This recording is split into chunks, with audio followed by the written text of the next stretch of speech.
तो हम आपको वो वीडियो भी सुनाएंगे। हो सकता है आपने सुन भी रखा होगा, और जिन भाइयों ने नहीं सुना वो भी इस वीडियो को सुने, क्योंकि हम तो खुद चला के आपको इनको वीडियो दिखाएंगे, आपको सुनाएंगे, तभी तो आप निर्णय करोगे।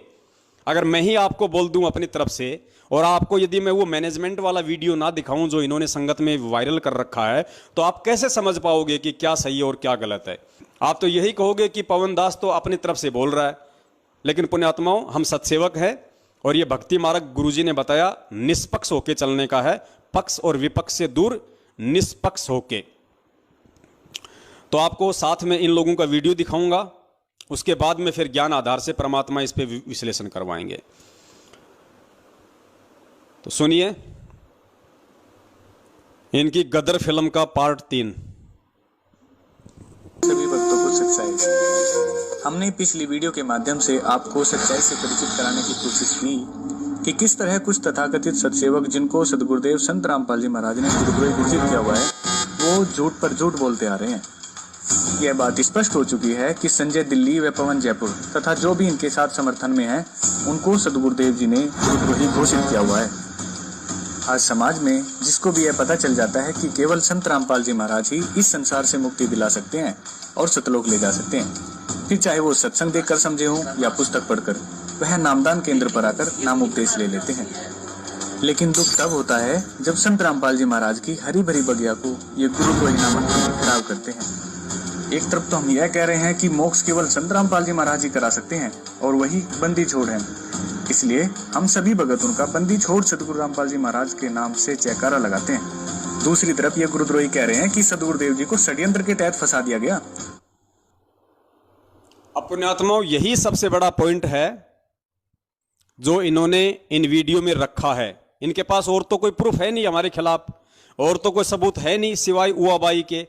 तो इन्होंने ये जो 4 मिनट का वीडियो बनाया था, इसमें इनका सबसे पहला जो आरोप है, सबसे पहला जो दोषारोपण है हम सत्सेवकों के ऊपर, या यूं कह लीजिए मुझ पवन दास के ऊपर, वो इन्होंने ये लगाया है कि भाई एक तरफ तो ये लोग ये कहते हैं कि परमात्मा तो जो है वो बंदी छोड़ है, और दूसरी तरफ कहते हैं कि परमात्मा को सतलोक आश्रम मैनेजमेंट हरियाणा वालों ने एक षड्यंत्र के तहत फंसाया है। और फिर ये कह रहे हैं कि बताओ पुण्यात्माओं, परमात्मा को षड्यंत्र के तहत कौन फंसा सकता है?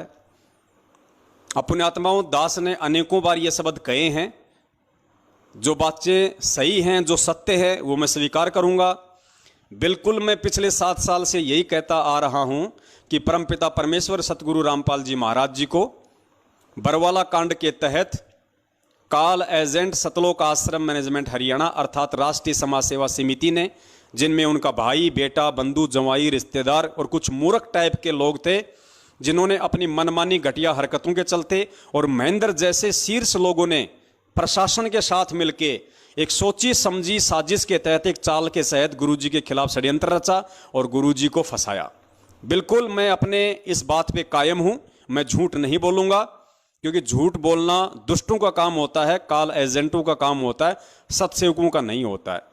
अगर मैंने ये बात कही है कि पूज्य गुरुदेव जी को षड्यंत्र के तहत फंसाया गया है, तो इस चीज को मैं साबित भी करूंगा, और मैंने साबित भी किया है। और पुण्यात्माओं, दास ने फिर अपने वीडियो में यह भी जिक्र किया है कि भाई वो परमात्मा है, सारी सृष्टि का रचनहार है, जिसके आधे बाल पे पूरी सृष्टि नहीं है। वो परमात्मा सतगुरु रामपाल जी महाराज जी हैं, जिनको बरवाला कांड के तहत फंसाया गया है। अब आप लोगों को ये बातें कैसे समझ में आएंगी, इस चीज को हम ज्ञान आधार से समझेंगे कि एक जीव भी परमात्मा को कैसे फंसा सकता है। पुण्यात्माओं, परमात्मा अपने वास्तविक स्वरूप में नहीं है। परमात्मा अपनी वास्तविक जो समर्थता है, अपनी वास्तविक जो पावर है, परमात्मा उसको नहीं दिखा रहा है। परमात्मा एक आम व्यक्ति की भूमिका में है, आप और हमारी तरह। और यही परमात्मा आज से 650 साल पहले एक आम व्यक्ति की भूमिका में आया था, वैदिक नाम जिनका कबीर। तो वो परमात्मा आज से 650 साल पहले हम सभी जानते हैं कि वो परमेश्वर कबीर दास के रूप में इस धरती पे आए हुए थे, आप और हमारी तरह एक मानव शरीर धारण करके। और पुण्यात्माओं, उस समय उस परमेश्वर को अपने जैसा एक मानव जानकर, अपने जैसा मानव शरीरधारी ही समझकर, अपने जैसा एक व्यक्ति ही समझकर, आप सबको अच्छे से पता है कि उनके साथ में कैसे कैसे षड्यंत्र किए गए, कैसी कैसी साजिशें उनके खिलाफ रची गई। चलिए मान लेते हैं शेख तकी तो उस परमात्मा का भगत नहीं था, वो तो जगत वाला था। क्या सिकंदर लोदी भी उस परमात्मा का भगत नहीं था? सिकंदर लोदी को परमात्मा ने प्रत्यक्ष चमत्कार दिखाए। उसको जो चर्म का रोग था, उसको जो जलन का रोग था, परमेश्वर ने आशीर्वाद मात्र से ठीक किया। उसकी आंखों के सामने रामानंद जी की कटी हुई जो गर्दन थी उसको वापस जोड़ा और वो परमात्मा का शिष्य बना।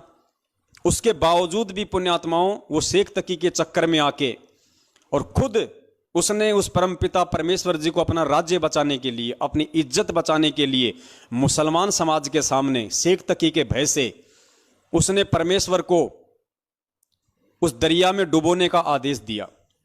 परमात्मा को 8 पहर तक डुबोने की कोशिश की गई, गोलियां मारी गई, तीर मारे गए, भाले मारे गए, लेकिन परमात्मा नहीं डूबे। तो परमेश्वर को उन्होंने अपनी सूझबूझ से कि आ जाओ आ जाओ आ जाओ, आप तो भगवान हो, आ जाओ आ जाओ। जैसे ही परमात्मा बाहर आए, तुरंत उस सिकंदर लोदी ने, ये मैं गुरुदेव के सत्संगों की बात कह रहा हूं, तुरंत उसी भगत ने, उसी शिष्य ने, उसी सिकंदर लोदी ने अपने हाथों से दुनिया को खुश करने के लिए कबीर साहिब जी के गले में बेड़ी डाली, कबीर साहिब जी को बेड़ियों में जकड़ा और खूनी हाथी के नीचे उनको कुचलवाने के लिए उनको दिल्ली लाया गया। पुण्यात्माओं, वो साजिश वो किसने रची थी? किसने परमात्मा के साथ में षड्यंत्र किया? सिकंदर लोदी ने। वो भी तो उनका भगत था। तो पुण्यात्माओं, कहने का मतलब यह है, परमात्मा किसी के साजिशों का शिकार नहीं होता, परमात्मा किसी के षड्यंत्रों का शिकार नहीं होता, लेकिन एक जीव वो उस परमात्मा को अपने जैसा जीव समझ के, अपने जैसा मानव समझ के, अपने जैसा सामान्य व्यक्ति या एक संत समझ के, अपनी घटिया सोच से और काल प्रेरित बुद्धि से वो ऐसी घटिया हरकतें उस परमात्मा के साथ में जरूर कर सकता है। और वो घटिया हरकत 650 साल पहले भी की लोगों ने, और वो घटिया हरकत बरवाला कांड के माध्यम से सतलोक आश्रम मैनेजमेंट हरियाणा ने भी उस परमपिता परमेश्वर को फंसाने की। और यदि ये सतलोक आश्रम मैनेजमेंट हरियाणा गुरुदेव को नहीं फंसाना चाहता था, या इन्होंने नहीं फंसाया, या इन्होंने ऐसा कोई फंसाने की नहीं सोची, तो आपने आज से 3 दिन पहले दास ने जो वीडियो बनाया था और आपको जो महेंद्र का इंटरव्यू दिखाया था, जिसमें खुद उनका भाई सरेआम बरवाला कांड से 2 दिन पहले मीडिया के सामने वहां कह रहा है, जहां 20,000 पुलिस फोर्स खड़ी है, कि हमने संत रामपाल जी महाराज जी को परसों ही स्वास्थ्य इलाज के लिए बाहर हॉस्पिटल में शिफ्ट कर दिया, वो आश्रम में नहीं है। पुण्यात्माओं, ये सोची समझी साजिश के तहत ये इंटरव्यू दिया गया था, जबरन उस परमेश्वर को फंसाने के लिए, आश्रम पे पुलिस के द्वारा जबरन हमला करवाने के लिए एक सोची समझी साजिश थी ये। क्योंकि पिछले 7-8 दिनों से वहां पे 20,000 पुलिस फोर्स पड़ी हुई थी, लेकिन आश्रम पे अटैक नहीं कर रही थी। क्यों नहीं कर रही थी? क्योंकि सामने बच्चे थे, महिलाएं थी, उनको भी पता था कि ये बेचारे ये निर्दोष हैं। पुलिस आगे नहीं बढ़ रही थी, और पुलिस आगे नहीं बढ़ रही थी तो मैनेजमेंट को टेंशन हो गई, गुरुजी के भाई को चिंता हो गई कि हमने जो षड्यंत्र जो रचा था वो तो फैल होता जा रहा है। तो पुलिस को उकसाने के लिए और जानबूझ के पुलिस आश्रम पे हमला करे, इसके लिए उसने पुलिस वालों के सामने और मीडिया को इंटरव्यू दिया कि संत रामपाल जी महाराज जी आश्रम में नहीं है, हमने परसों ही उनको बाहर हॉस्पिटल में शिफ्ट कर दिया स्वास्थ्य इलाज के लिए, ताकि पुलिस प्रशासन सख्ते में आ जाए और पुलिस प्रशासन ये सोचने पे मजबूर हो जाए कि जब हम पिछले 10-12 दिनों से यहां पे डेरा डाले बैठे हैं, धारा 144 लगा रखी है, चिड़ी का बच्चा ना आ सकता ना जा सकता, और संत रामपाल जी का भाई जो आश्रम का सबसे बड़ा व्यक्ति है, उनके बाद एक जिम्मेदार व्यक्ति जब इस तरह का बयान दे रहा है तो जरूर दाल में काला है। लगता है संत रामपाल जी महाराज जी को इन्होंने किसी भी तरीके से आश्रम से फरार कर दिया। उसके बाद पुण्यात्माओं, पुलिस प्रशासन ने आश्रम पे हमला किया। इस महेंद्र का इंटरव्यू सुनने के बाद तो पुण्यात्माओं, ये साजिश नहीं थी तो और क्या थी? ये षड्यंत्र नहीं था तो और क्या था? ये पुलिस वालों को आश्रम पे अटैक करने के लिए, अगर उकसाने के लिए षड्यंत्र नहीं था तो और क्या था? तो इन्होंने की ना अपनी साजिश, लेकिन ये अपनी साजिश में फेल नहीं हुए, क्योंकि परमेश्वर किसी की साजिश का शिकार नहीं होता, परमात्मा किसी के षड्यंत्र का शिकार नहीं होता। तो दास ने इस तरीके से ज्ञान आधार से वो पूरा वीडियो बनाया हुआ है। लेकिन ये गद्दार, ये काला एजेंट संगत को सच्चाई तो सौपन में भी नहीं बताते, ये तो उल्टा संगत को भ्रमित करने की कुचेष्टा करते हैं। इसलिए आधी अधूरी बात ये लोग संगत के सामने पेश करते हैं। और आज क्या उस परमात्मा को बदनाम करने की साजिशें नहीं हो रही? अरे जिस परमात्मा ने 27 साल हो गई हमें साधुतापूर्ण जीवन जीना सिखाया, हमें राजनीति से, बीजेपी कांग्रेस से कोसों दूर रखा, और उसी परमात्मा का नाम लेके, उसी परमात्मा के आदेश की आड़ में संगत को गुमराह किया जा रहा है। कभी बीजेपी को वोट डलवाया जाता, कभी कांग्रेस को वोट डलवाया जाता है।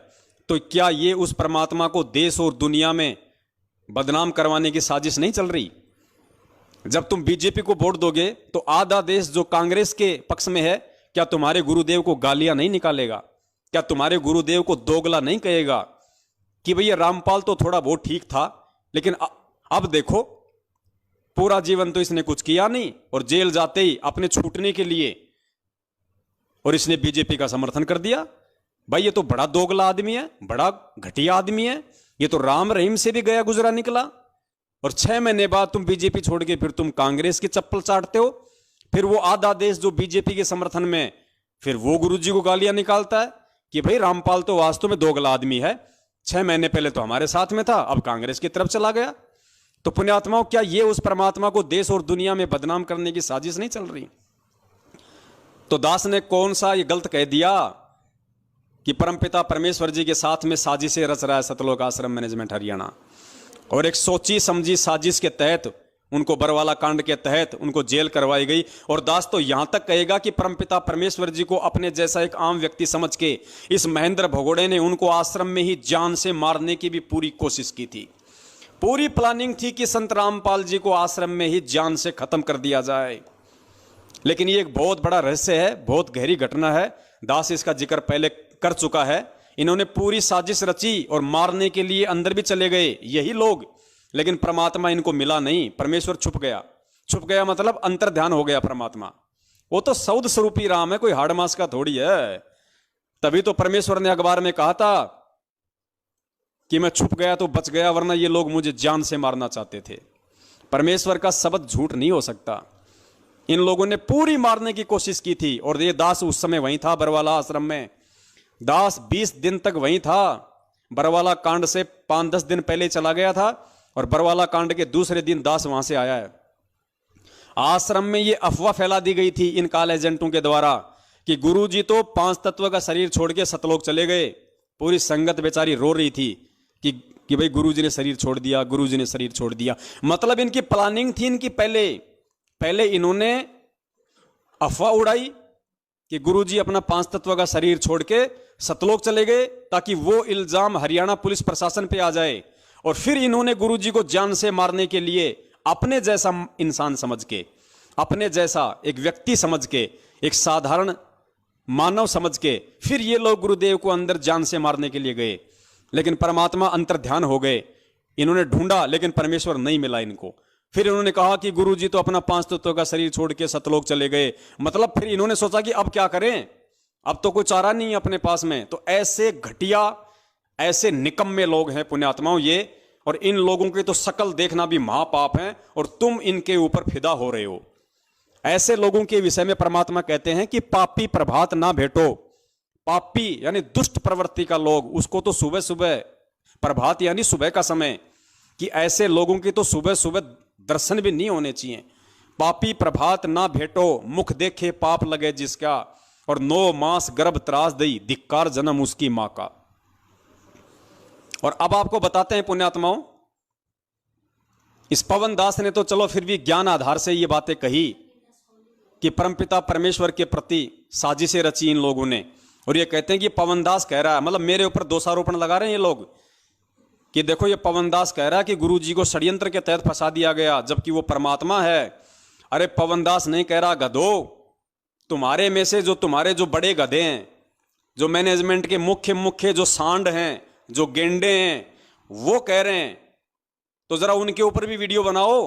अगर तुम्हारी माँ ने तुम्हारे को दूध पिलाया है और अगर तुम एक बाप की औलाद हो, जिस भी व्यक्ति ने ये वीडियो बनाया है, सतलोक आश्रम मैनेजमेंट हरियाणा वाले ने, अगर वो एक बाप की औलाद है और यदि मुझ पवन दास के ऊपर उसने वीडियो बनाने की हिम्मत की है, तो मध्य प्रदेश के स्टेट कोऑर्डिनेटर गेंडा स्वामी लठबाज विष्णु साहू के ऊपर भी वीडियो बनाओ, उस तेली के ऊपर भी वीडियो बनाओ।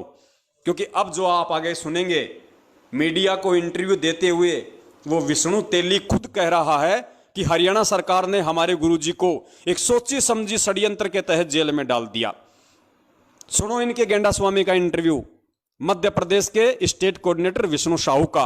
और पुण्यात्माओं, फिर सवाल करना इन लोगों से जिन्होंने ये वीडियो देखा है कि भैया तुम तो पवन दास पे आरोप लगा रहे थे, उसने तो ज्ञान आधार से इस बात का स्पष्टीकरण दे दिया है, लेकिन ये जो तुम्हारा जो ये गेंडा स्वामी है, अब इसका क्या जवाब है?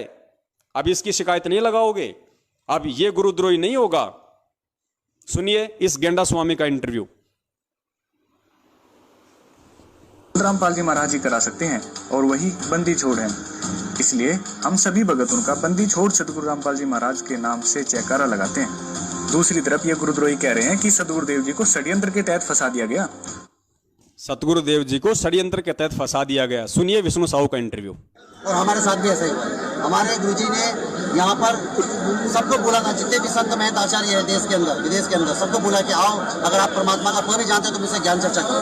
हमारे सदगुरुदेव जी का खुलासा किया, शास्त्र में बताया कि देखो यहाँ पर परमात्मा ऐसे मिलेगा, इस विधि से मिलेगा, और आप लोग जो कर रहे हो गलत साधना कर रहे हो, आओ मुझसे शास्त्र करो। कोई भी गुरु जी शास्त्र करने को तैयार नहीं हुआ और उनकी दुकान बंद होते नजर आने लगी। सारे जितने भी संत महंत के अनुयायी थे वो उनको छोड़कर हमारे गुरु से नाम दीक्षा लेने लगे। तो उन्होंने एक षड्यंत्र बनाकर एक सोची समझी साजिश के तहत हरियाणा सरकार के साथ मिलकर हमारे गुरु जी को षड्यंत्र के तहत जेल में डाल दिया गया। मगर एक बार फिर से सुनना पुण्यात्माओं, विष्णु साहू कह रहा है कि हमारे गुरुजी को इन नकली संतों ने हरियाणा सरकार के साथ मिलकर एक सोची समझी साजिश के तहत, एक षड्यंत्र के तहत जेल में डाल दिया गया।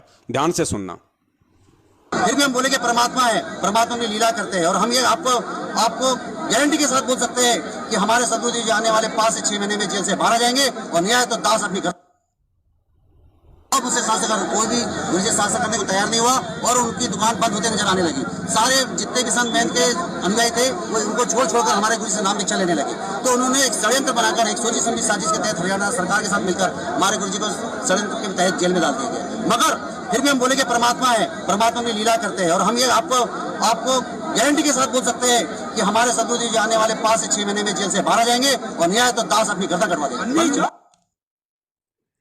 तो पुण्यात्माओं, दास ने तो अपना स्पष्टीकरण ज्ञान आधार से आपको दे दिया है, जो इन लोगों ने छुपाया और आप लोगों को सच्चाई नहीं बताई, और उल्टा मुझ दास पे एक छोटा सा दोष लगा दिया कि ये पवन दास तो गुरु जी को परमात्मा नहीं मानता और कह रहा है कि परमात्मा को षड्यंत्र के तहत फंसा दिया। अब ये विष्णु साहू, ये गेंडा स्वामी, मध्य प्रदेश का स्टेट कोऑर्डिनेटर, गाड़ीबाज लठबाज विष्णु तेली, अब इससे जवाब लेने की हिम्मत क्या ये वीडियो बनाने वाला करेगा?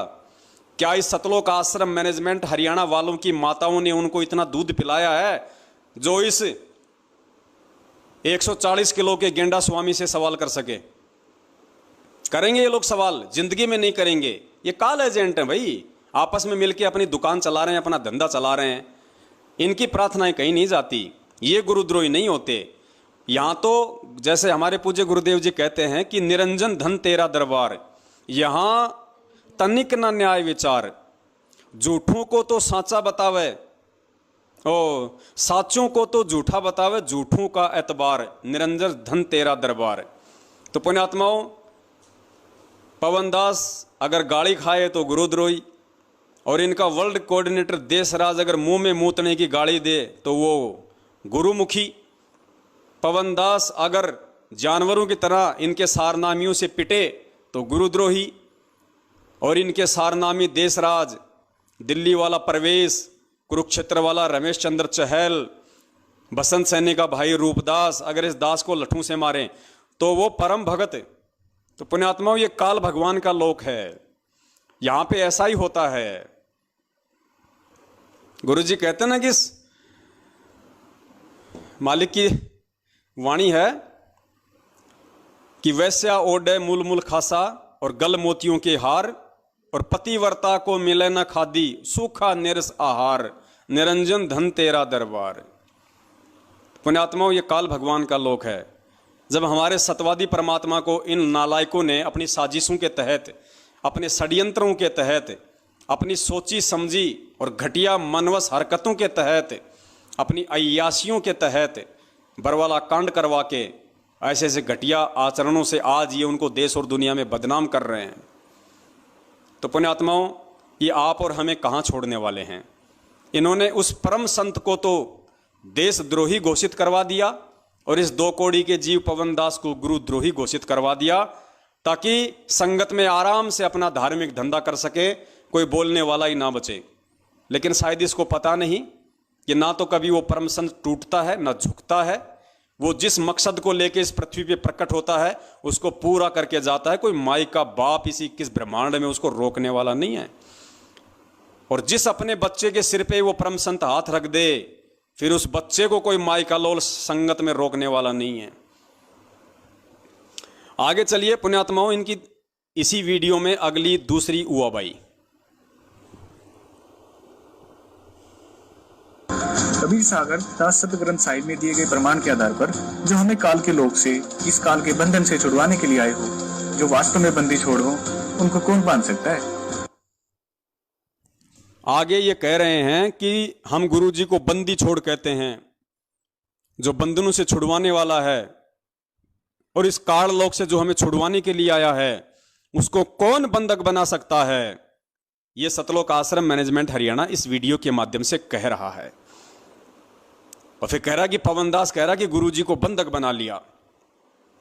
अरे पवनदास ने तो ज्ञान आधार से स्पष्ट कर दिया, लेकिन अभी एक और जो तुम्हारा बाप है गेंडा स्वामी के बाद, एक और तुम्हारा बाप वकील एस के गर्ग नरवाना, जो बरवाला कांड में तुम लोगों ने गुरुजी का वकील कर रखा था, चंडीगढ़ हाईकोर्ट का वकील, एपी सिंह से पहले वही वकील था, मेन मुख्य वकील एस के गर्ग नरवाना, वो तुम्हारा बाप, वो खुद कह रहा है। और आज नहीं, 2014 बरवाला कांड के दूसरे दिन उसने मीडिया के सामने, पूरी दुनिया के सामने उसने इंटरव्यू दिया। और इंटरव्यू में उसने क्या कहा? उसने कहा कि संत रामपाल जी महाराज जी को आश्रम में असामाजिक तत्वों के द्वारा बंधक बनाया हुआ था। वो तो हिसार जेल की तारीख पे आना चाहते थे, वो तो कोर्ट में आना चाहते थे, लेकिन कुछ असामाजिक लोगों ने उनको बंधक बना रखा था, वो तो बंधे हुए थे। उस तुम्हारे बाप से जाके सवाल करना कि नालायक इंसान, तूने कब आश्रम में आके देखा कि हमारे गुरुजी को किसी ने बंधक बना रखा था? अगर तुम्हें लगता है कि गुरुजी को कोई बंधक नहीं बना सकता, तो अपने उस बाप से सवाल करो, फिर उससे पूछने की हिम्मत करो। सुनो उसका इंटरव्यू।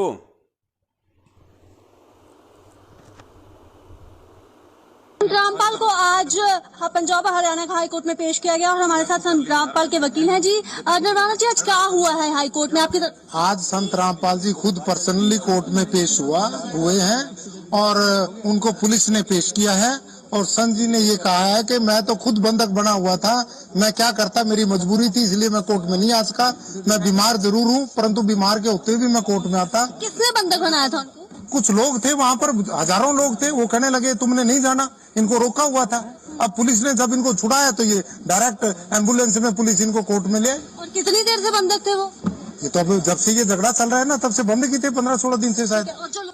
अब बताओ, ये तुम्हारा बाप पूरी दुनिया के सामने सरेआम चिल्ला रहा है कि संत रामपाल जी महाराज जी को कुछ लोगों ने आश्रम में बंधक बना रखा था। अगर वो बंधक ना होते तो वो तो हिसार की तारीख पे आने को तैयार थे। बताइए साहब। और ये भी कह रहा है कि फिर जाके उनको पुलिस ने छुड़वाया। जिस पुलिस पे तुम आरोप लगा रहे हो, जिस पुलिस के ऊपर तुम्हारा ये गेंडा स्वामी, ये विष्णु साहू मध्य प्रदेश वाला अभी 2 मिनट पहले कह रहा था कि संतों के साथ मिलके हरियाणा सरकार ने हमारे गुरुजी को षड्यंत्र के तहत फंसाया है। अरे उसी सरकार ने, ये तुम्हारा वकील कह रहा है, खुद तुम्हारा वकील कह रहा है कि उसी प्रशासन ने संत रामपाल जी महाराज जी को जाके छुड़वाया। तो गधो, तुम कौन से प्रशासन पे तुम इल्जाम लगा रहे हो? और सवाल करने तो अपने बाप से करो ना, इससे वकील से करो। अब अगर तुम्हारी हिम्मत है तो इससे करो कि भैया तेरे को किसने बताया उनको बंधक बना रखा था, वो तो बंदी छोड़ है, वो तो परमात्मा है, उनको कौन बंधक बना लेगा। और जब वो मीडिया वाली पूछ रही है कि उसको बंधक बनाने वाले लोग कौन थे, तो ये तुम्हारा बाप, ये तुम्हारे टुकड़ों पे पलने वाला, तुमने जो पैसों की जो बोरियां दी है ना इनको अपने बचाव के लिए और गुरुजी को फंसाने के लिए। अब ये कह रहा है, लो अब इससे जवाब, ये कह रहा है कि कुछ लोग थे वहां पे। अरे कौन लोग थे वकील साहब वहां पे? आपकी आंखें फूटी पड़ी हैं क्या? कौन लोग थे वहां पे जो बंधक बना रखा था? कौन थे? आश्रम में कौन घुस जाएगा? आश्रम में तो ऑलरेडी ये गुंडा पार्टी थी, राष्ट्रीय समाज सेवा समिति, इतने बड़े गुंडे ऑलरेडी आश्रम में थे। इन गुंडों के रहते रहते, और बताओ बाहर से कौन आदमी, किसकी हिम्मत होगी जो जाके संत रामपाल जी को बंधक बना लेगा? इन गुंडों के रहते सहते। लेकिन ये वकील साहब नाम लेने से डर रहे हैं। क्यों? क्योंकि वकील साहब की चारों जेब इन्होंने पहले ही नोटों से भर दी। अरे वकील किसने किया? सतलोक आश्रम मैनेजमेंट हरियाणा ने। तो वकील भाई साहब किसकी भाषा बोलेगा? वकील किसका बचाव करेगा? अगर ये वकील अगर सही होता, अगर ये वकील ही सही होते, ये मैनेजमेंट ही अगर सही होता तो बरवाला कांड नहीं होता। और अगर ये वकील सही होते तो ये नालायक इतनी बड़ी झूठ नहीं बोलते, ये सीधा सीधा बोलते कि साहब संत रामपाल जी महाराज जी का कोई दोष नहीं है, उन्होंने किसी प्रकार से कोई ना कोई भीड़ जमा की है, ना किसी को कमांडो बनाया है। आश्रम में राष्ट्रीय समाज सेवा समिति नाम का एक संगठन था जिन्होंने मनमानी हरकतें करके संत जी को हिसार की तारीखों पर जाने से रोका, उनको बंधक बनाया, और जिसके बावजूद ये पुलिस का और भक्तों का झगड़ा हुआ जिसमें 5 भक्तों की मौत हुई, जिसका जिम्मेदार संत रामपाल जी महाराज नहीं बल्कि राष्ट्रीय समाज सेवा समिति नाम का गैर जिम्मेदार संगठन है। यह है असली दोषी। इन दोषियों को पकड़ा जाए, इन भगोड़ों को पकड़ा जाए जिनमें उनका भाई मुख्य है। अगर यह बात वो वकील अगर कोर्ट में बोलता तो कब से परमात्मा बाहर होते, आज कब से परमेश्वर बाहर होते। लेकिन ये क्यों बोलेगा भाई? वकील का काम तो पैसे खाने का होता है ना, ये तो इसका धंधा है। अरे डॉक्टर कभी चाहेगा कि दुनिया स्वस्थ हो जाए, और वकील कभी चाहेगा कि दुनिया के मुकदमे जो है सुलझ जाएं। वकील तो खाता ही पैसा इन मुकदमों के पीछे, तारीखों पे तारीखें दिलवा के, तारीखों पे तारीखें दिलवा के, उल्टे सीधे बयानबाजी करके मुकदमों को लंबा खींच के, यही तो कर रहे हैं पिछले 7 साल से ये वकील। ये वकील ही अगर ढंग के होते, वकील ही अगर इस सच्चे होते तो केस का कब का फैसला हो जाता। तो पुण्यात्माओं, ये बहुत बड़ी साजिश, ये बहुत बड़ा षड्यंत्र इन काल एजेंटों के द्वारा बरवाला कांड से पहले ही सोच समझ के पूरा तैयार कर लिया गया था। तो भाई अब इन वकीलों से करो सवाल कि बंदी छोड़ को बंधक किसने बना रखा था। ये पूरी दुनिया के सामने कह रहा है, इससे करो सवाल।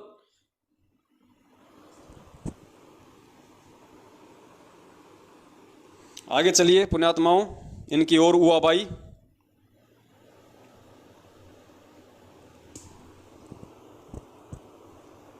वास्तव में ये काल के दूत हैं। यह बात हमें सदगुरुदेव जी ऑडियो के माध्यम से बता चुके हैं और इनको गुरुद्रोही घोषित कर चुके हैं। लेकिन ये गुरुद्रोही यह बात स्वीकार करने को तैयार ही नहीं है कि यह आवाज संत रामपाल जी महाराज की ही है। इसके लिए गुरु जी की आवाज की लेबोरेटरी में audio authentication and speaker identity report कराई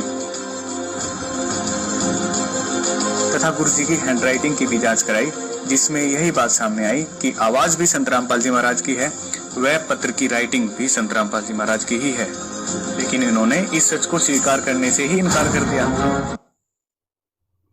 अपने आत्माओं ये कह रहे हैं कि जो हिसार जेल की जो ऑडियो बता के ये लोग संगत में डालते हैं, तो ये कह रहे हैं कि ये गुरुद्रोही अर्थात ये सत्सेवक अर्थात ये पवनदास कहता है कि ये ऑडियो गुरुजी की नहीं है, ये आवाज गुरुजी की नहीं है।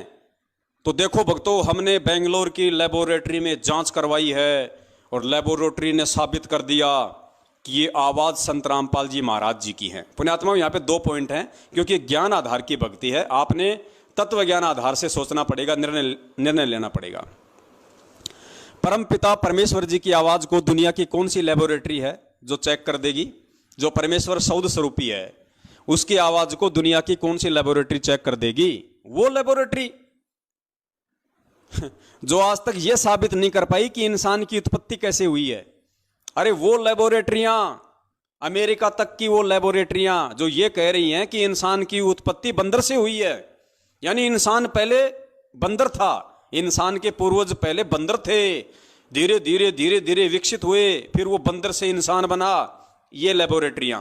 और जबकि परमपिता परमेश्वर जी ने क्या बताया कि बंदर एक अलग योनि है, मानव एक अलग योनि है। तो ये उन लेबोरेटरियों की हमें रिपोर्ट दिखाते हैं जो इंसान और बंदर को नहीं समझ पाई, वो परमपिता परमेश्वर जी की आवाज को समझ जाएगी। तो यह तो है इनकी ज्ञानहीनता।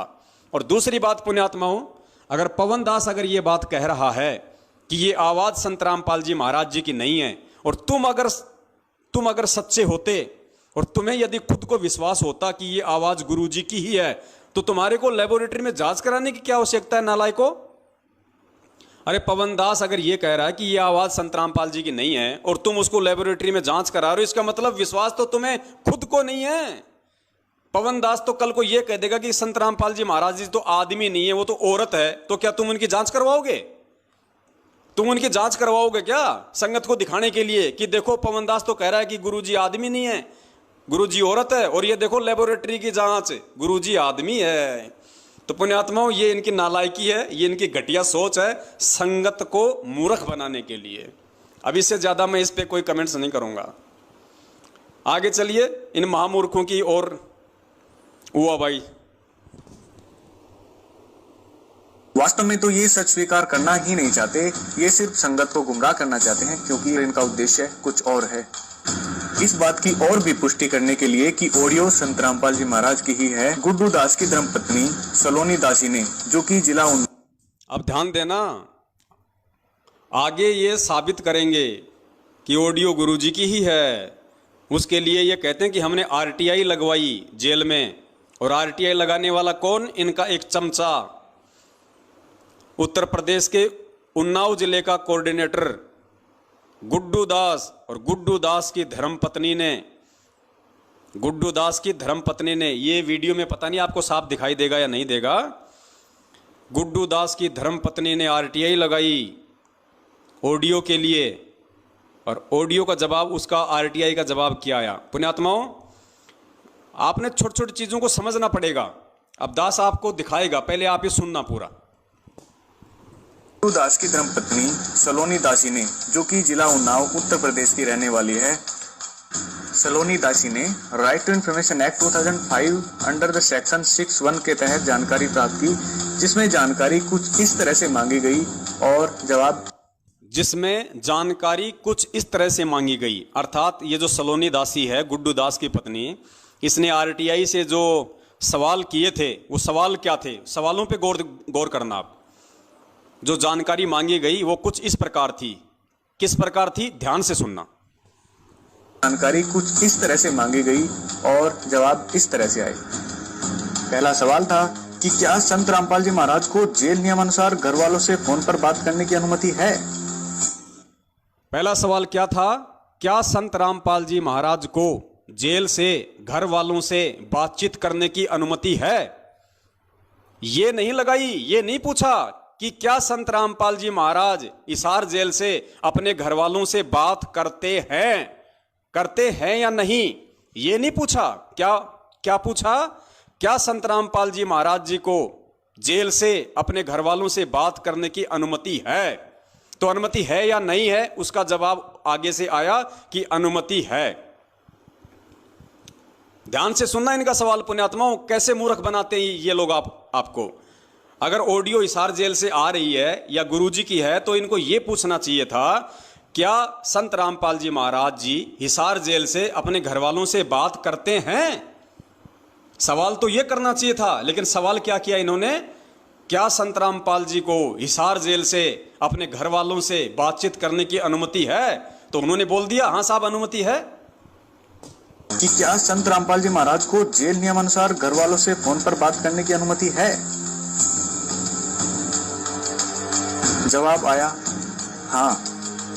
दूसरा सवाल था, अगर है तो कितने मिनट की अनुमति है? दूसरा सवाल क्या है? अगर अनुमति है तो कितने मिनट की है? मतलब जानकारी ली जा रही है, यह नहीं पूछा जा रहा कि कितने मिनट बात करते हैं। ये नहीं पूछा कि कितनी मिनट बात करते हैं, ये पूछा कि कितनी मिनट बात करने की इजाजत है। तो वो तो कहेंगे भैया 5 मिनट की है इजाजत। सुनो, जवाब आया हाँ। दूसरा सवाल था अगर है तो कितने मिनट की अनुमति है? जवाब आया 5 मिनट। तीसरा और आखिरी सवाल था कि महीने में कितने दिन बात करने की अनुमति है? तीसरा सवाल क्या किया कि महीने में उनको बात करने की कितने दिन की अनुमति है। यह नहीं पूछा कि वो महीने में कितने दिन बात करते हैं। अगर ये पूछ लेते तो असली जवाब आ जाता। वो कहते थे भैया कोई बातचीत नहीं होती है, कोई किसी प्रकार का उनका फोन वगैरह नहीं होता। लेकिन इन्होंने संगत को मूर्ख बनाने के लिए सवाल ही उस तरीके से पूछे हैं कि संगत के दिमाग में ये बात आएगी नहीं। अरे संगत के दिमाग में बात नहीं आएगी तो क्या परमात्मा के बच्चे भी संगत की तरह अंधे हैं? परमेश्वर ने किस लिए खड़ा किया हुआ है? तुम्हारे पाखंडों की, तुम्हारे षड्यंत्रों की पोल खोलने के लिए तो खड़ा किया हुआ है। तो पुण्यात्माओं, ये तो इनका सवाल जवाब का तरीका है आरटीआई का, ताकि संगत भी मूर्ख बनी रहे और सच्चाई भी सामने ना आ जाए। 5 मिनट। तीसरा और आखिरी सवाल था कि महीने में कितने दिन बात करने की अनुमति है? जवाब आया प्रतिदिन। भक्तों, इतना प्रमाण देखने के बाद भी अगर ये लोग सच को स्वीकार नहीं करते तो इनका दुर्भाग्य होगा। एक कहावत है कि सोए हुए को जगाया जा सकता है लेकिन जागे हुए को नहीं जगाया जा सकता। वही बात है, ये लोग जानबूझकर सच को स्वीकार नहीं करना चाहते और इनके द्वारा लगाए गए मैनेजमेंट पर सभी तरह के आरोप झूठे व निराधार साबित हुए। वही मैनेजमेंट जो करता है वो सद्गुरुदेव जी की आज्ञा के अनुसार ही करता है और सब कुछ सद्गुरुदेव जी की देखरेख के अनुसार ही होता है। हम इस वीडियो के माध्यम से मैनेजमेंट की तरफ से यही संदेश देना चाहेंगे कि मैनेजमेंट आपका शुभचिंतक है। मैनेजमेंट कभी नहीं चाहेगा कि आप अपने इस अनमोल मनुष्य जीवन को बर्बाद करो। आप बहुत गलत दिशा में जा रहे हो, वहां से वापस आइए, सद्गुरुदेव जी से माफी मांग लीजिए तो बात बन सकती है, नहीं तो दूसरा कोई रास्ता ही नहीं है। शिष्य का कर्तव्य होता है कि हर हाल में सद्गुरुदेव जी के आदेश का पालन करें। परमात्मा अपनी वाणी में बताते हैं, गुरु वचन निश्चय कर माने, पूरे गुरु की सेवा ठाने। सभी भक्तों को सत साहिब सद्गुरुदेव संत रामपाल जी महाराज जी की जय हो। ज्ञान तो एक नंबर का झाड़ते हैं कि गुरुदेव जी से प्रार्थना कर लो, गुरुदेव जी से क्षमा याचना कर लो। अरे गुरुदेव जी से क्षमा याचना हम तो रोज करते हैं भैया, दिन में 24 बार करते हैं। संध्या आरती में क्षमा याचना ही तो है। अब तुम अगर संध्या आरती नहीं करते तो हमारी क्या गलती? संध्या आरती में वर्तमान की और जन्म जन्मांतरों की हमसे जो गलतियां हुई उनकी क्षमा याचना ही तो है। तो हम सत्सेवक तो रोज करते हैं, जब संध्या आरती करते हैं, ध्यान से करते हैं, बैठ के करते हैं, तो हम तो रोज अपने परमपिता परमेश्वर जी से क्षमा याचना कर रहे हैं। अब तुम नहीं करते तो इसमें हमारी क्या गलती है? और अगर फिर भी अगर हमें क्षमा याचना मांगने की जरूरत है तो हम मांग लेंगे भैया, ऐसी कोई बड़ी बात नहीं है। अगर हम गलत हैं तो अपनी गलती स्वीकार करने को 100 बार तैयार हैं, लेकिन कम से कम एक बार भगत जी आपसे हाथ जोड़ के विनती है, वर्ल्ड कोऑर्डिनेटर देशराज को भी जरा थोड़ा सा ये संदेशा भिजवाइए कि भगत जी आपने जो भक्तों के मुंह में मूतने वाली बात कही है, भक्तों की बेटियों को कोठे पे बैठाने वाली जो बात कही है, आप भी जरा उसके लिए गुरुदेव जी से माफी मांग लीजिए।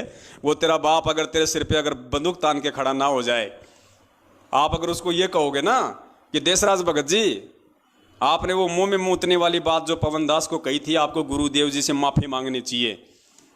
वो मेरे सासू के मेरे ससुरे के मैं तना मंगाऊं तना मैं माफी इधर 2 मिनट में तुम्हारा किया दरा कर देगा।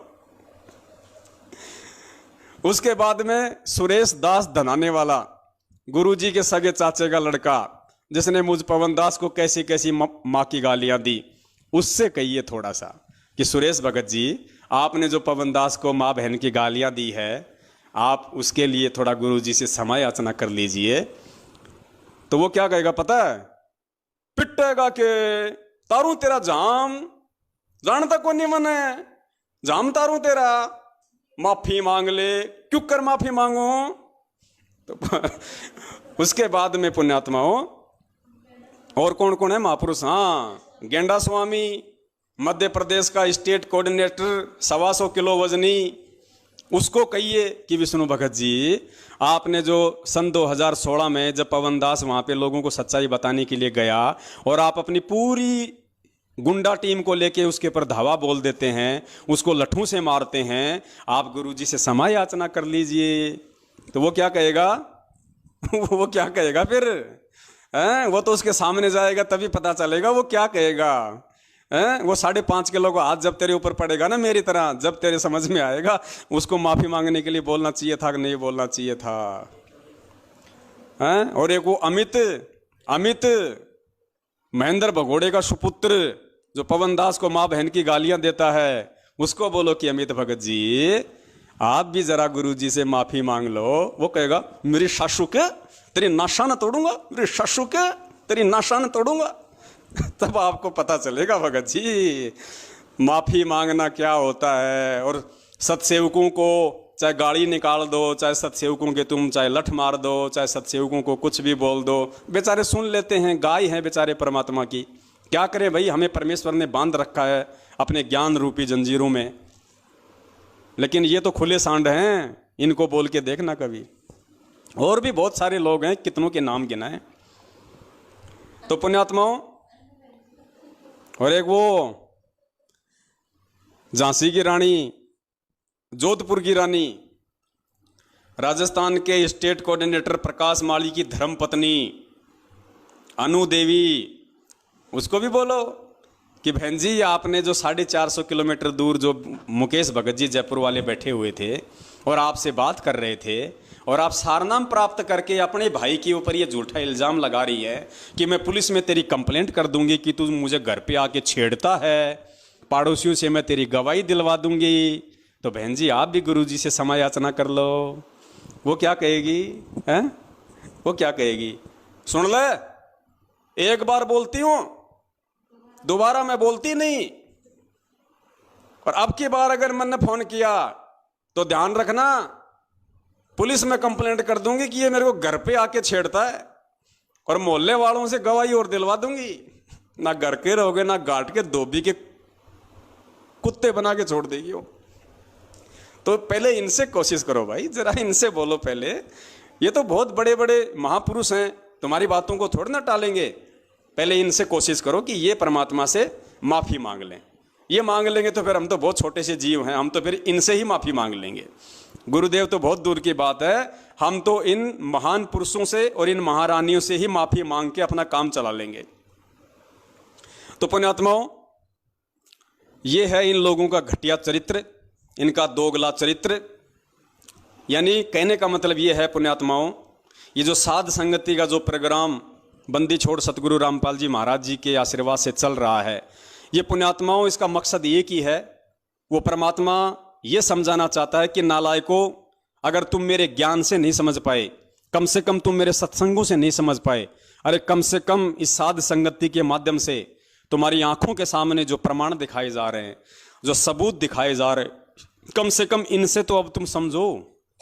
और अब भी नहीं समझोगे तो क्या होगा फिर? 84 लाख योनियां हैं, फिर ना कोई समझने लायक रहोगे और ना तुम्हें कोई समझाने वाला रहेगा। ऐसी स्थिति में लाके काल भगवान खड़ा कर देगा, ना घर का ना घाट का, धोबी का कुत्ता बना के छोड़ देगा।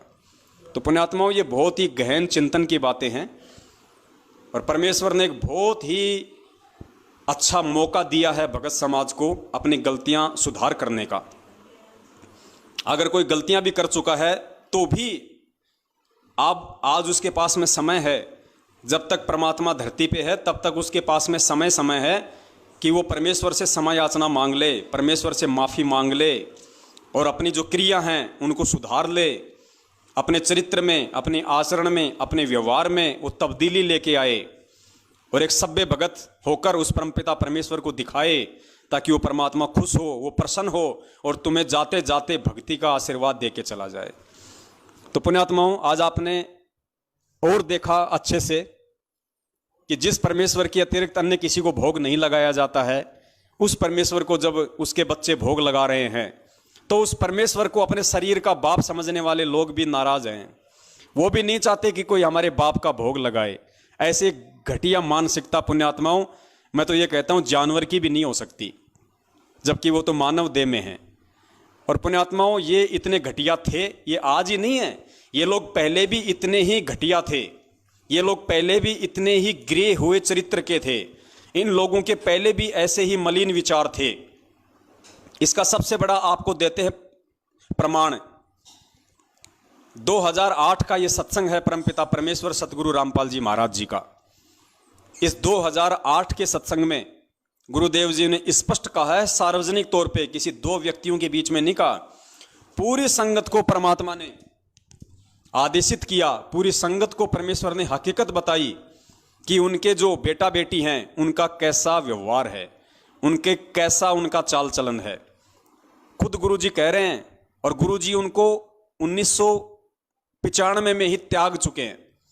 गुरुजी उस कलयुगी परिवार को 1995 में ही त्याग चुके हैं, और 2013 में गुरुजी ने अपने डॉक्यूमेंट्स में, अपने राशन कार्ड में भी सभी परिवार वालों को बाहर निकाल फेंका।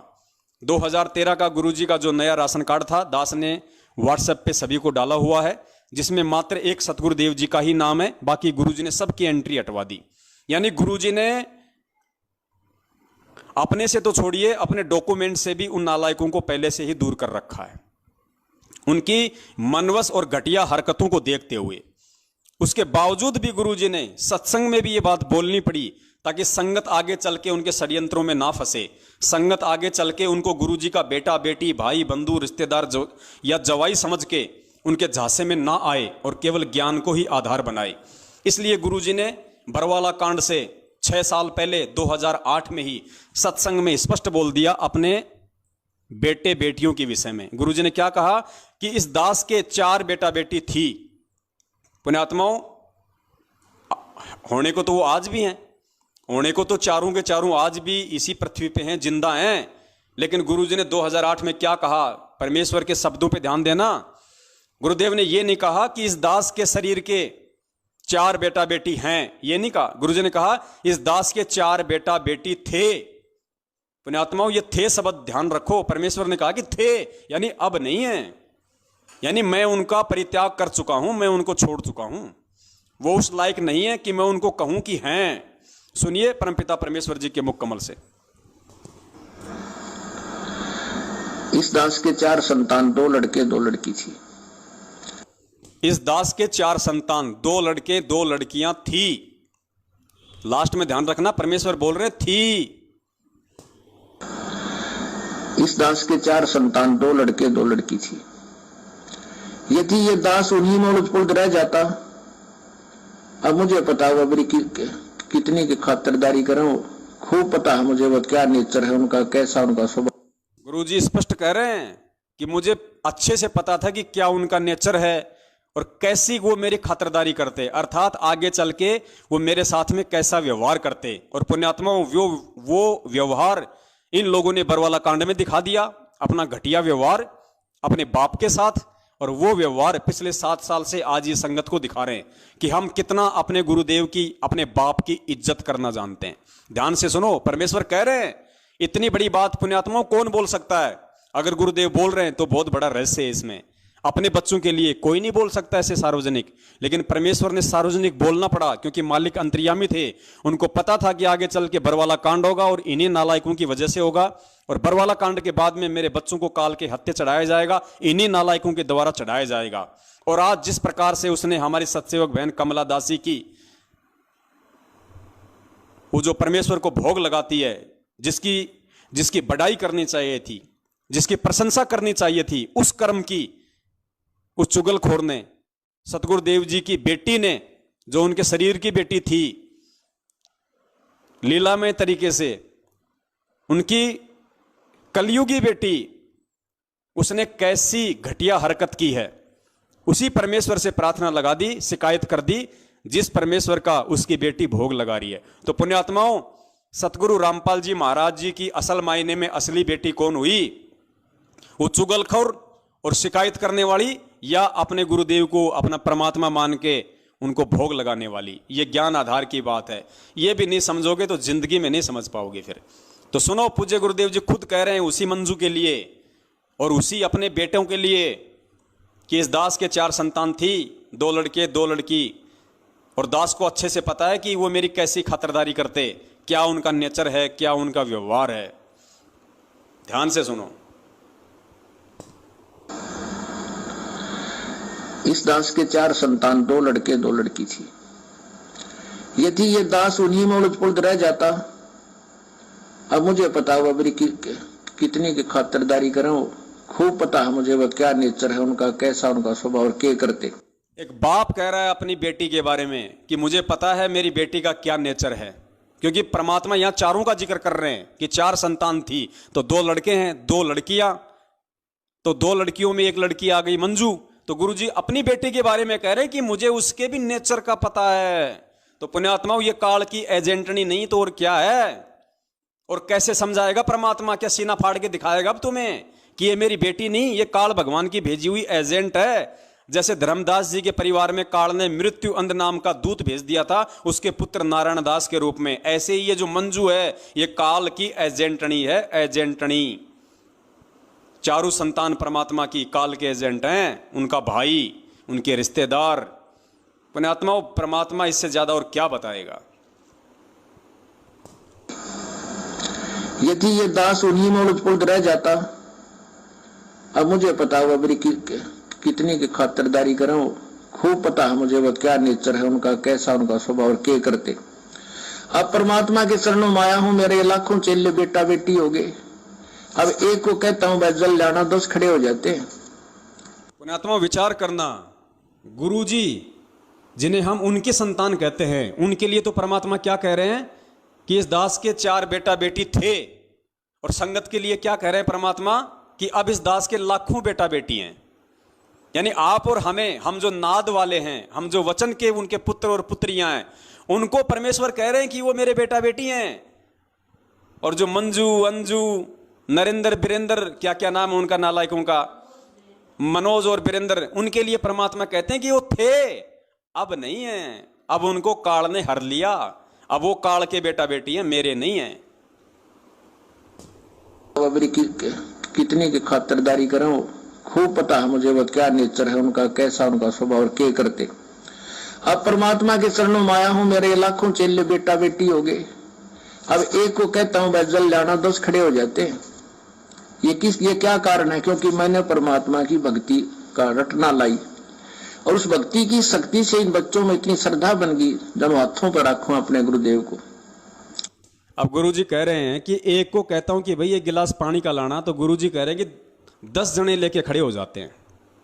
अब पुण्यात्माओं, एक बात बताओ, कल को यदि गुरुजी के अलावा कोई और भगवान होता यहाँ पे, जिस कबीर जी की आप लोग फोटो का जो प्रकट दिवस मनाते हो, अगर वो कबीर जी भी होते अगर साक्षात, और अपने गुरुजी भी यहाँ पे सत्संग कर रहे हैं, और कल को अगर कोई अपने गुरुजी किसी भगत को कहें या उस कमला बहन को कहें कि बेटी 1 गिलास जरा पानी का पिलाना, और वो बहन अपने पिताजी को 1 गिलास पानी का लाके देती है, और कोई इस नालायक को कहे मंजू को कि देख रे वो कमला तो गुरुजी को पानी पिला रही है, शिकायत लगाई इसकी कबीर जी से। अब वो तुरंत जाएगी कबीर जी के पास में और कहेगी भगवान भगवान, हाँ बेटा वो देख भगवान वो गुरुजी को पानी पिला रही है, वो गुरुजी को पानी पिला रही है। और क्या वो भगवान ये कह देगा जो खुद ये कहता है कि गुरु बड़े हैं गोविंद से, यानी गुरु तो मेरे से भी बड़ा है, और जो गुरु की सेवा कर रहा है, जो गुरु को भोग लगा रहा है, जो गुरु को पानी पिला रहा है, जलराम पिला रहा है, क्या वो भगवान ये जवाब दे सकता है कि मेरे को बता उनके नाम क्या है, उनका नंबर नोट कर, मैं उनको गुरुद्रोही डिक्लेयर कर दूंगा? पुण्यात्माओं, कभी हो सकता है ऐसा?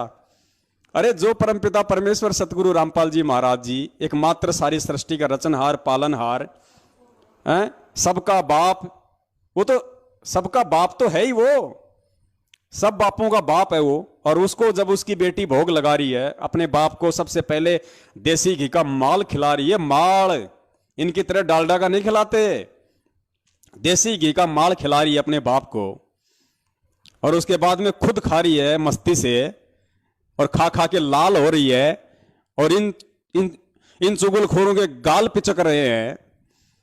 तो भाई ये शिकायतें करेंगे और क्या करेंगे इससे ज्यादा। तो पुण्यात्माओं, दया है आप और हम सभी के ऊपर, जो परमपिता परमेश्वर ने ज्ञान की मेहर बख्शी हुई है, क्योंकि ज्ञान नहीं तो ये मार्ग नहीं, ये वर्तमान का पिछली पीढ़ी का जो समय परमेश्वर ने चुना है, ये ज्ञान मार्ग है। और जिसने ज्ञान को आधार नहीं बनाया वो 84 लाख योनियों में जाने को भी तैयार है। ये नोट कर लेना, क्योंकि अगर ऐसे ही अगर परमात्मा ने मूर्खता में, नादानी में, यदि गफलतबाजी में ही सतलोक भेजना होता तो 650 साल पहले बहुत अच्छा माहौल था। ना ये समाज की गंदगी थी, ना ये दुनिया भर के भौतिक संसाधन थे, आदमी इतने नेक थे, शुद्ध विचार थे, मन में इतने गंदे विचार, ये दारू, ये मांसाहार कुछ नहीं थे। उस समय तो हम बहुत जल्दी पार हो जाते, लेकिन पुण्यात्मा उस समय ज्ञान नहीं था, ज्ञान आधार नहीं था पर हमारे पास। हम गुरु को भगवान नहीं मान पाए, हम गुरु को गुरु ही मानते रहे। और आज जब हम गुरु को भगवान मान रहे हैं, गुरु जी ने क्या कहा कि 650 साल पहले तुम्हारे सब काम ठीक थे, एक काम तुम्हारा खराब था कि तुम गुरु को परमात्मा नहीं मान पाए। और आज पुण्यात्माओं, जब एक नेपाल की बेटी अपने गुरु को परमात्मा मान रही है तो देखो उसको धमकाया जा रहा है, उसको डराया जा रहा है, शिकायतें लगाई जा रही है उसकी। और शिकायतें किससे लगा रही है वो नालायक है? भगवान से शिकायत लगा रही है। और भगवान को कह रही है कि गुरुजी वो नेपाल की वो कमला दासी है और वो फल फ्रूट का भोग लगाती है परमात्मा को। अरे कौन से परमात्मा को लगा रही है नालायक? तू कौन से परमात्मा से शिकायत कर रही है और कौन से परमात्मा के लिए बोल रही है? तू क्या समझ रही है परमात्मा को? फिर कौन है परमात्मा और जिसको वो भोग लगा रही है, तू जिसकी प्रार्थना, तू जिसकी शिकायत कर रही है? और एक बात बता, ये हमें केले, संतरे, सेब, अनार, अमरूद, पपीता, अनानास, अंगूर, लीची और क्या है, 2-4 नाम बताओ रे। आम, फलों का राजा, मीठा मीठा, दशहरी, लंगड़ा और केले, मीठे मीठे, पीले पीले। अब ये हमारे बाप के नहीं लगाएंगे भोग, हमारे गुरुदेव के नहीं लगाएंगे, तो क्या तेरे चाचा के भोग लगाएं हैं? तेरी माँ को भोग लगाएं? ये तो परमेश्वर ने दिए हैं हमें और परमेश्वर को ही इनका भोग लगेगा। सबसे पहले इनको चखने का अधिकारी परमपिता परमेश्वर सतगुरु रामपाल जी महाराज ही है और उन्हीं को लगाएंगे। और लगा के देखो नालायकों, एक बार कभी जिंदगी में एक बार अपनी शुद्ध आत्मा से उनको परमात्मा मान के और कभी उनको भोग लगा के देखो, एक बार लगाओ, एक बार। इतना स्वादिष्ट व्यंजन बनेगा और इतनी आत्मा को शांति मिलेगी, गदगद हो जाएगी आत्मा। परमात्मा एडी से चोटी तक भक्ति भाव से भर देंगे, देखो कितना सुकून मिलेगा। लेकिन तुम्हें सुकून की क्या जरूरत है? तुम्हें तो काल भगवान ने केरोसिनी तेल से भर रखा है पूरा। तुम्हारे को तो ये चाहिए, मनीराम चंपाकली को 500, मनीराम को 30, फूटी ज्ञान विवेक की, अंधा है जगदीश। तुम्हारे को तो ये चाहिए, मनीराम चाहिए तुम्हारे को परमात्मा थोड़ी चाहिए, मनीराम चाहिए, मनीराम। तो हमें तो भाई परमात्मा चाहिए। और परमात्मा जिस विधि से खुश होगा, अगर परमात्मा हमारे नाचने से खुश होगा तो हम नाचेंगे उस परमात्मा को रिझाने के लिए। अगर परमात्मा भोग लगाने से प्रसन्न होगा तो परमेश्वर को एक से एक बढ़ के व्यंजनों का भोग लगाएंगे, एक से एक बढ़िया से बढ़िया स्वादिष्ट और महंगे से महंगे फलों का भोग लगाएंगे। जिस विधि से परमात्मा प्रसन्न होगा उस विधि से आज हम परमात्मा को प्रसन्न करने में कोई कसर नहीं छोड़ेंगे। तो पुण्यात्माओं, जिसको जैसा समय मिले, चाहे सप्ताह में या महीने में एक बार, जरूर अपने बंदी छोड़ को भोग लगाओ सतगुरु रामपाल जी महाराज जी को देसी घी के हलवे का। और अगर तुम्हारी आर्थिक स्थिति अच्छी है तो 2-4 प्रकार के 1-1, 2-2 सेव, संतरे, केले, अंगूर ये ला के उनको साफ करके अच्छे से और हलवा प्रसाद बना के, और आया है बंजारा केशव आया है, वो आरती गाते हुए उन फलों को परमात्मा के वहां ले जाओ दरबार पे, हलवाराम को और उसको। और फिर परमेश्वर की 42 मिनट की भोग की आरती आपको यूट्यूब पे मिल जाएगी। आराम से गाओ पुण्यात्माओं, कितना आनंद आएगा, एक अलग ही अनुभूति होगी। परमात्मा सदैव अपने साथ में रहेंगे। अरे धर्मदास जी को क्या कहा था परमात्मा ने? परमात्मा ने अपने मिलने की विधि क्या बताई? परमात्मा ने कहा कि जहां धार्मिक भंडारे होते हैं वहां मैं अवश्य आता हूं। और धार्मिक भंडारे में क्या होगा? भगवान को तो भोग लगेगा। तो पुण्यात्माओं, भगवान को भोग लगाओ। मजबूरन गुरु जी को आना पड़ेगा तुम्हारे पास में, मजबूरन। भगत के वश में है भगवान, भगत के वश में है भगवान। जब तुम भोग ही नहीं लगाओगे तो परमात्मा कहां से आएगा? तो परमेश्वर को 42 मिनट की आरती के साथ में और देसी घी का हलवा बना के परमेश्वर को भोग लगाओ, परमेश्वर को पुकारो आत्मा से। मजबूरन उस भगवान को तुम्हारे घर पे आना पड़ेगा किसी भी रूप में, चाहे सूक्ष्म रूप में आओ, चाहे प्रत्यक्ष में आओ, किसी भी रूप में आओ, वो परमात्मा, क्योंकि उसका विधान है जहां धार्मिक भंडारे होते हैं वहां भगवान को आना पड़ता है। तो गुरुदेव को अपने घर पे बुलाने का एक और सर्वश्रेष्ठ ये माध्यम है। इन्होंने तो लगाई शिकायत और उल्टा हमारे लिए इन्होंने एक अच्छा रास्ता खोल दिया। आज से पहले तो हो सकता है 4-5 भगत भाई बहन ही परमात्मा को 42 मिनट की आरती का भोग लगा रहे थे, अब तो 4200 लगाएंगे, 4200। तो पुण्यात्माओं, दया परमात्मा की, परमात्मा तो ऐसे ही दीनदयाल है, नए नए परमेश्वर वो तरीके अपनाते हैं अपने बच्चों के पास आने के लिए। तो पुण्यात्माओं, आज का जो लाइव साध संगति का कार्यक्रम है हम यहीं पे इसको विराम देते हैं।